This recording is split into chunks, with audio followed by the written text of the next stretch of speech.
Thalappilly NSS taluk യൂണിയന്റെ സപ്തതി ആഘോഷങ്ങൾക്ക് December 25 വ്യാഴാഴ്ച തുടക്കമാകും.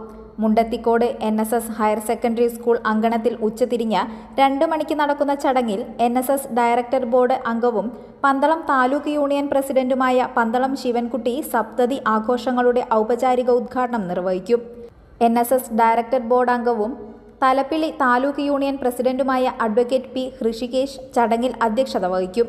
ആഘോഷങ്ങളുടെ മുന്നോടിയായി NSS general secretary G. Sukumaran Nair പെരുന്നയിലെ NSS ആസ്ഥാനത്ത് വെച്ച് സപ്തതി ബ്രോഷർ പ്രകാശനം ചെയ്തിരുന്നു. 1 വർഷം നീണ്ടുനിൽക്കുന്ന വിപുലമായ പരിപാടികളാണ് യൂണിയൻ ആസൂത്രണം ചെയ്തിരിക്കുന്നത്.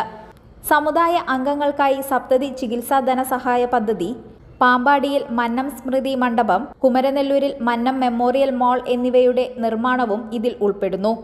കൂടാതെ താലൂക്ക് യൂണിയൻ മന്ദിര പുനരുദ്ധാരണവും മന്നം പ്രാർത്ഥനാ ഹാൾ നിർമ്മിച്ച് അവിടെ ആചാര്യന്റെ വെങ്കല പ്രതിമ സ്ഥാപിക്കാനും തീരുമാനിച്ചിട്ടുണ്ട്. സപ്തതിയുടെ ഭാഗമായി താലൂക്കിലെ വിവിധ കരയോഗങ്ങളെ ഉൾപ്പെടുത്തി രഥഘോഷയാത്രയും മേഖലാ സമ്മേളനങ്ങളും സംഘടിപ്പിക്കും.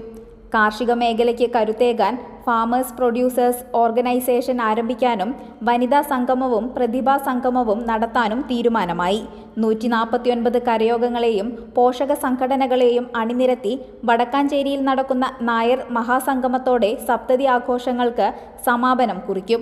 വടക്കാഞ്ചേരി NSS യൂണിയൻ ഓഫീസിൽ നടന്ന വാർത്താ സമ്മേളനത്തിലാണ് ഭാരവാഹികൾ ഈ വിവരങ്ങൾ അറിയിച്ചത്.